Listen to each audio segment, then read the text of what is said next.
Hey everyone, welcome back to Star Trek Online. We are en route to the Lucari system. We're going to go ahead and take care of Echoes of Light first. It took me a while to even figure out where I was on the map because the whole Alpha versus Beta quadrant thing is a little bit confusing. Never really made all that much sense in Star Trek. I mean, it makes sense, but they always refer to the Alpha quadrant. And you think of the Earth as being in the Alpha quadrant, but it's really on the boundary between the Alpha and Beta quadrants, and I think the Romulans and the Klingons are both in the Beta quadrant too, so many things are. But I went ahead and sent some people out for assignments. I don't know why this is flashing, but it is, so I'll just ignore that. Got people working on stuff. I don't think this is very far away. This seems like a kind of interesting mission. I don't think I've done this one. We only have a couple left to go on the Klingon front. Denobula. I didn't even know Denobula was in this game. Well, that's good. Give some love to Dr. Phlox. Yeah, so we're basically there. Usually I would start recording when we get closer, but I wasn't sure where I was going and all that. Desperate men and women of the true way have turned to one of the Federation's greatest foes in an attempt to hold sway over Cardassia Prime. Starfleet must infiltrate into the heart of the New Dominion and douse the flames of war before they consume the entire quadrant. And I kind of figured we might get to hear Leonard Nimoy because this is new stuff. I don't have blue coming off of this engine. Weird. Anyway, yeah, I kind of figured we might get around to hearing Leonard Nimoy because this is sectors that we have not yet been to. For Ranganar.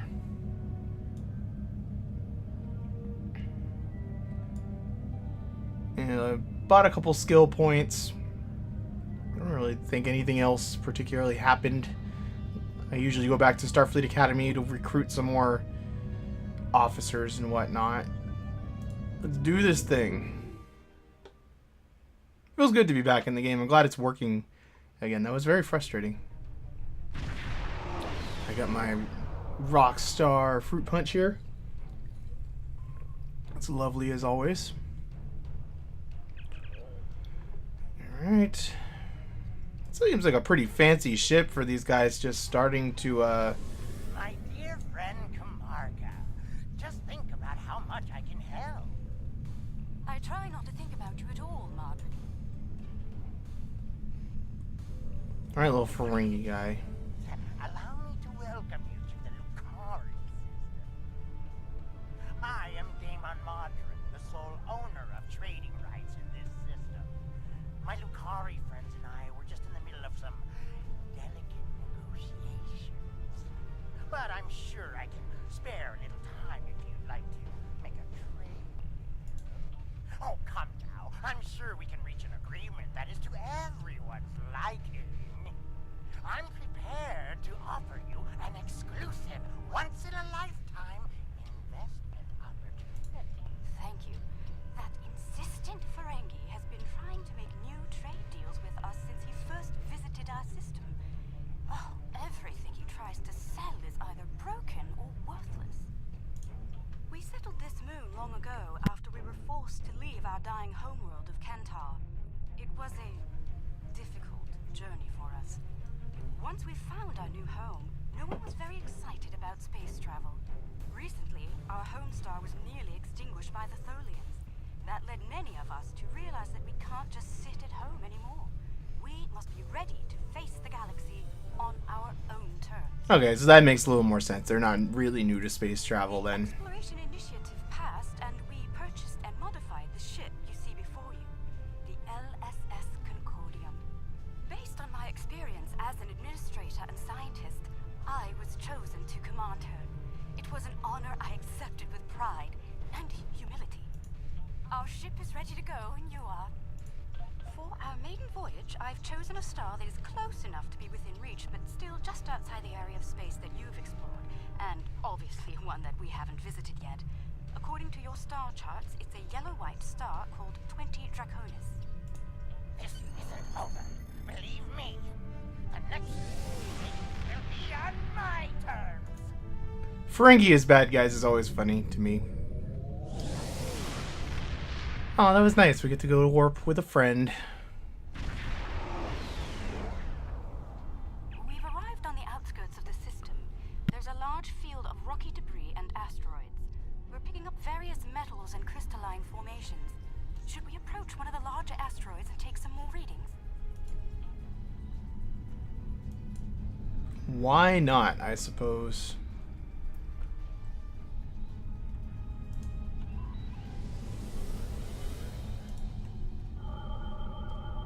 Alright, their allies showing up. That's weird. Readings coming in now.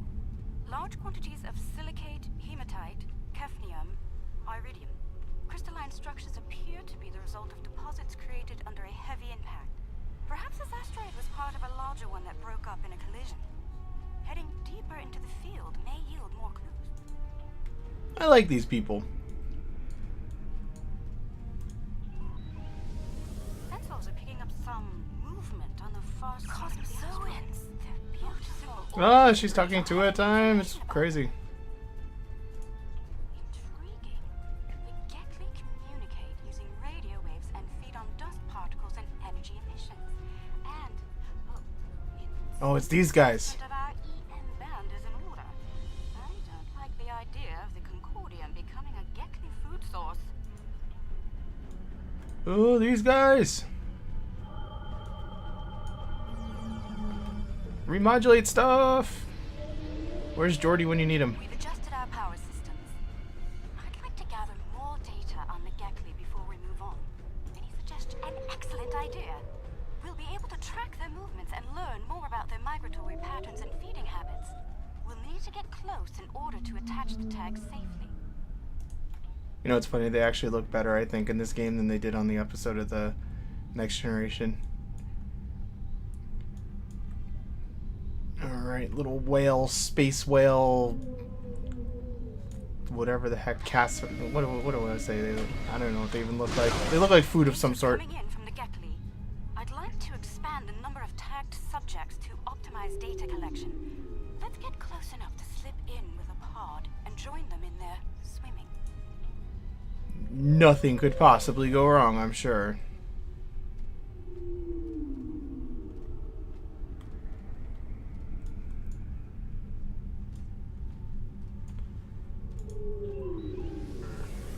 Head him off at the pass here, I guess.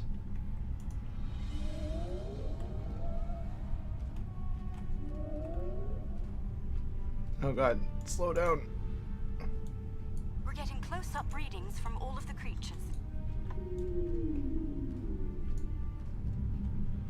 Come on. Let's turn this beast.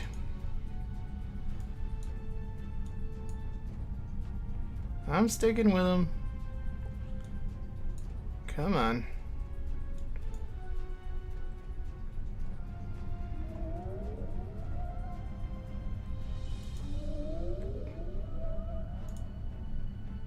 Going at like half impulse. They seem like they were going off faster not a minute ago. You guys are pissing me on. You're stopping. These guys They're treating us like one of their own. They're trying to talk to us with their radio waves. That was incredible. What a singular experience. We've spotted a larger group of them in an area not too far from here. This looks like a feeding ground for several Gekli pods. Let's go have a look. Space sure is grand and fun, isn't it?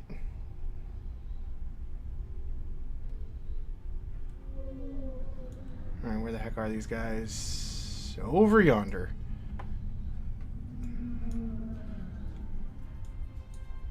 Come on.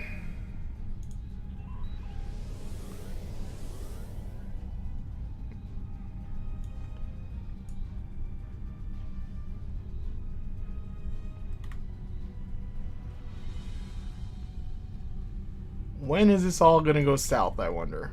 There are signs that several Gekli pods frequent this area. There's a lot of dust and particulate matter, but we can't see how the asteroids are getting broken down. I think there's something we're not seeing on the visible spectrum. Your ship has a stronger deflector than ours. Can you emit a particle wave? We could use that to illuminate things that might be happening in different spectra. No problemo.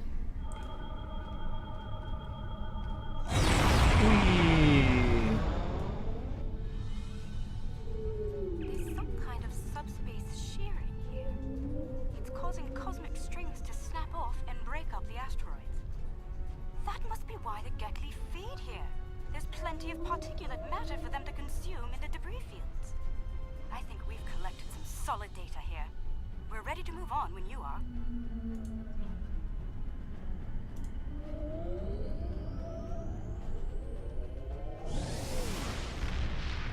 Well, this is kind of an interesting mission so far. It's definitely one I have not done before. Sensors are reading a swarm of comets passing by this stellar body. They look to have an orbital period of about 173 of your standard years. I'd like to know if they came from outside of the system and were caught in its gravity, or if they originated here. Shall we take some scans? Why the heck not? This comet is mostly ice and dust. There are indications that the cometary matter formed around a magnetic core. The other comets may be more interesting. Let's move to the other comets and study them closely. Probably couldn't be more boring than that comet. Let's go.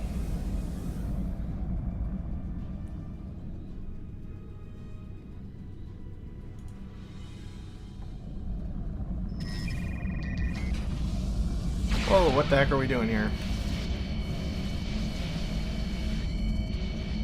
This is something I have not done before.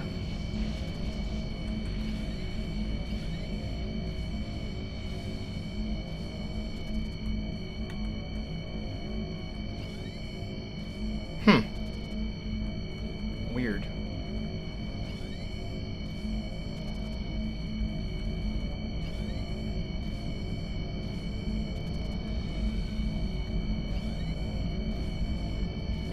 Like, what score am I trying to get? Doesn't really give me any clue of what I'm doing here, but...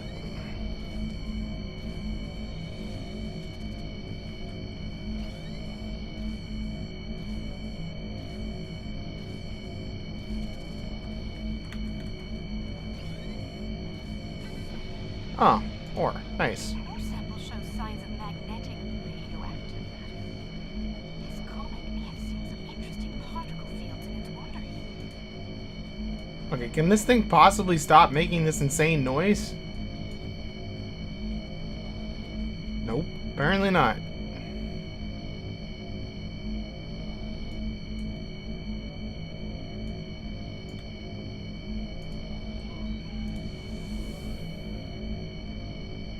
Alright, we scan this one.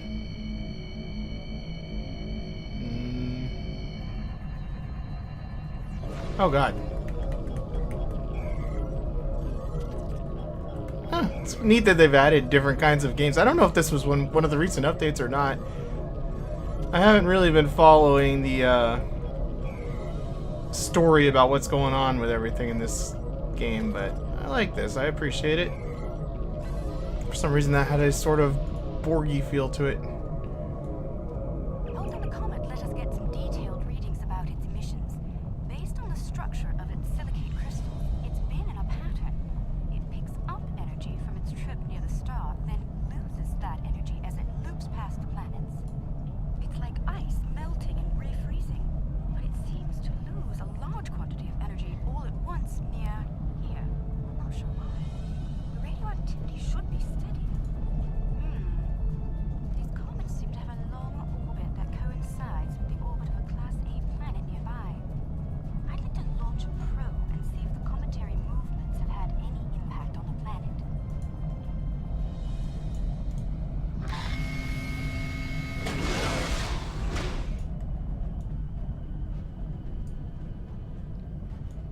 Kind of weird, the wait for probe data thing.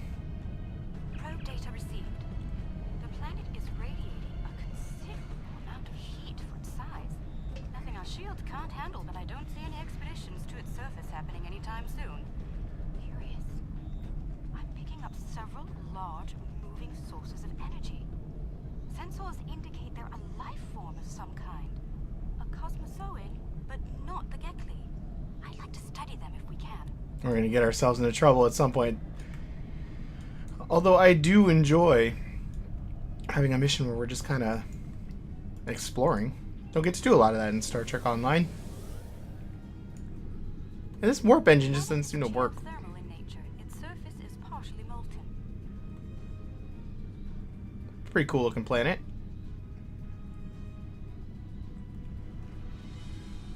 Those planets look better than the original. Well, most of the planets on the TNG too. Then again, it is rather warm down there. Mm-hmm. Are we gonna scan or something here? Maybe. Oh, we're going to the far side. I gotcha. There they are. Hey, it's these guys. Magnificent, aren't they? Are they gonna hold hands?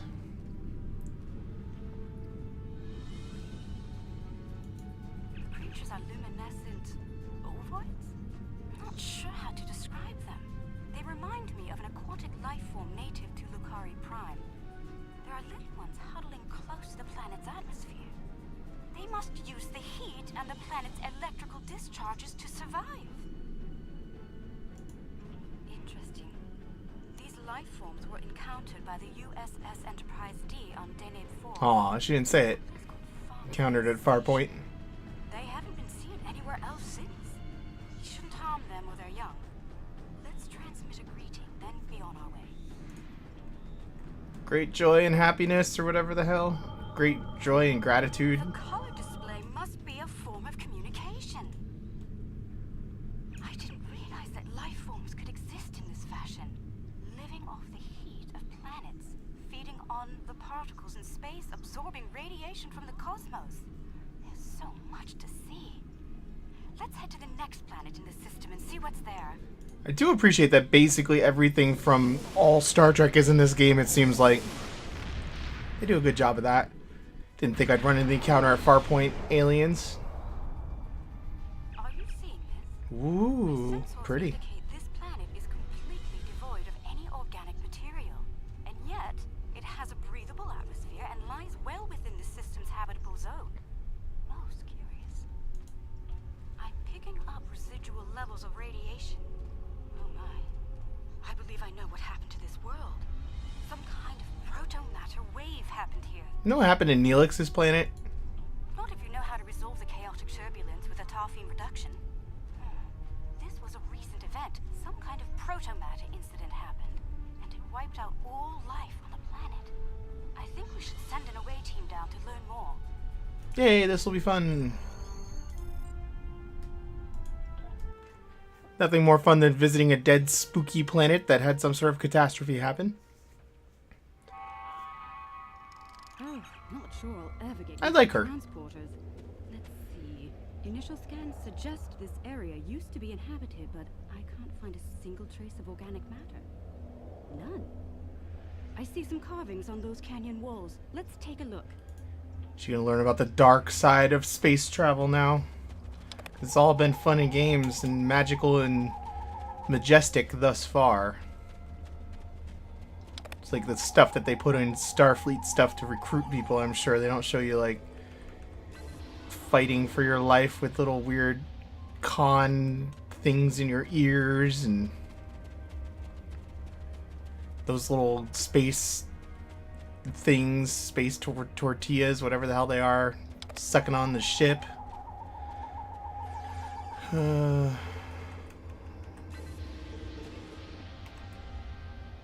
Those weird fake puke monsters from Operation Annihilate.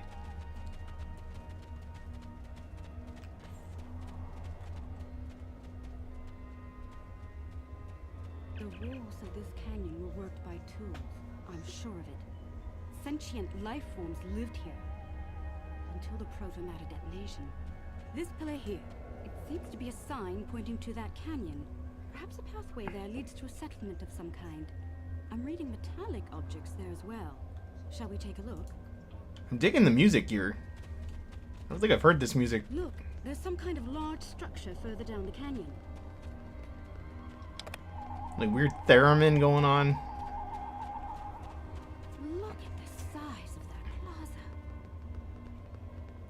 This is pretty fancy. These people must have had quite a developed culture. Let's take some readings up there. This looks like a town square or ceremonial center of some kind. I see some murals on the far side of the square over there by that arch. I'd like to examine them. They might tell us more about this place.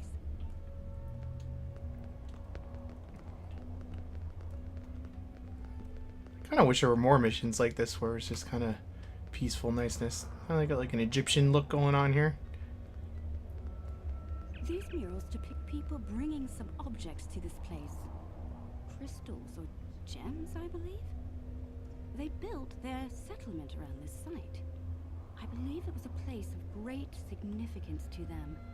The next mural may hold more clues for us. Let's have a look. So science, some more science.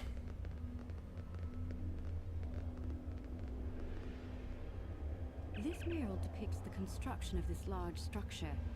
I suspect it was a temple or a place of contemplation for the people. The crystals were revered by the locals, perhaps even worshipped by them. We'd better have a look at the next mural, don't you think?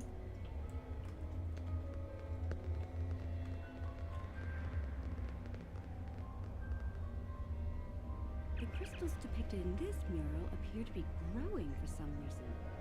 I wonder if this is a symbolic or literal representation of events. Perhaps the structure needed to be modified to hold the volume of crystals they collected over the years. Quite the enigma we found here. I suspect there's more to be found inside.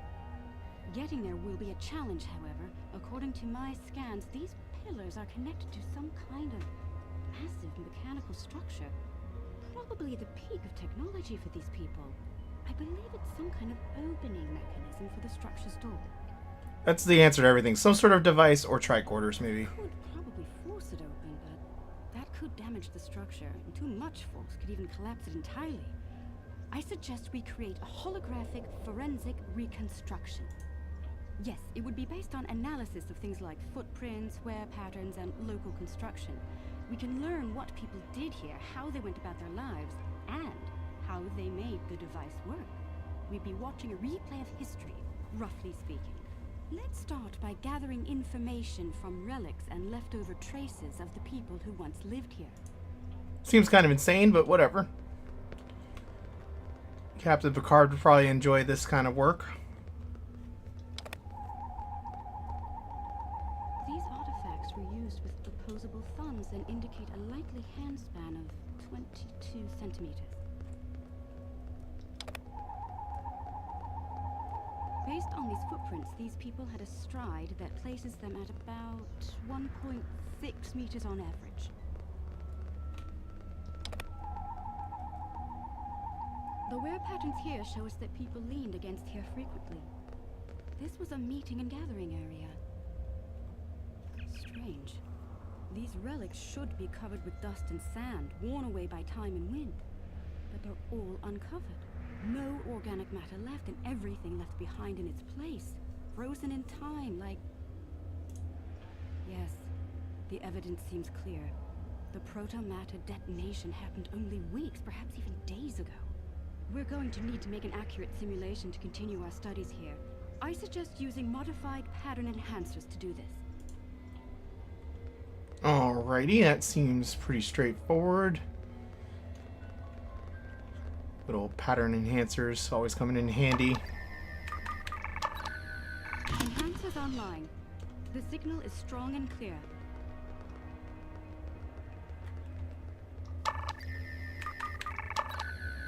2 down, 2 to go. This is awfully straightforward.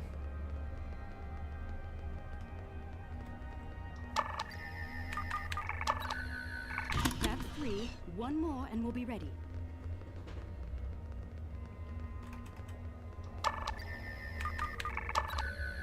That's the last one. All enhancers online and standing by. Alright, the enhancers should give us pretty good image range. Your tricorder can then act as the center of the network control for the enhancers. I can tie in my data to your tricorder whenever you're ready. Get a little close to the center of the square so we can see what happens. Pretty sure I'm exactly in the center of the square here. Oh god.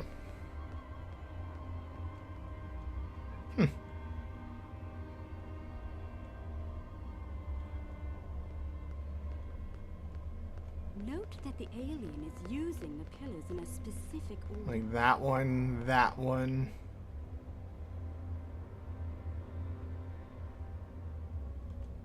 It's like boom, boom, boom, maybe? They're making the murals match up on each pillar. And I think I got the idea.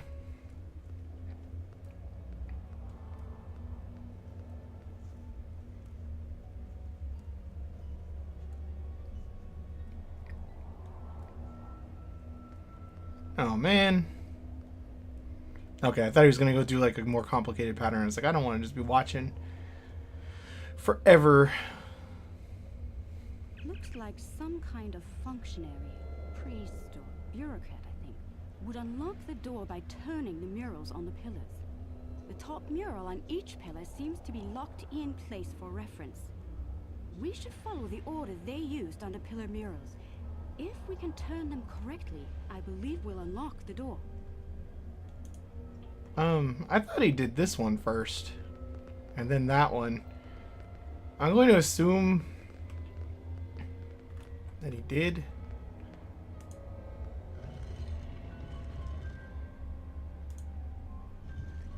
How am I supposed to know what the pattern...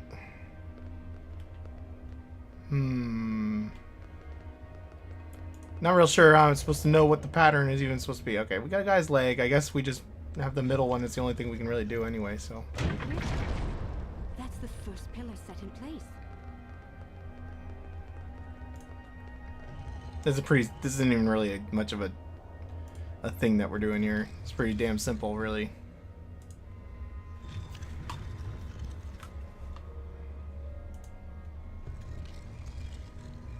That's 2 pillars set into place. Not exactly a Tomb Raider puzzle.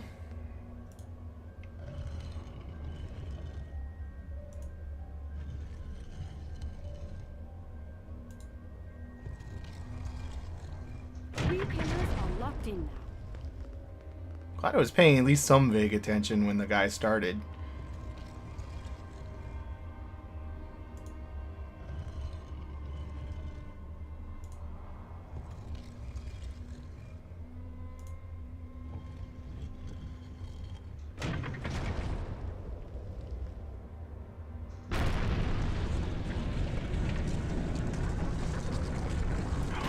What the heck?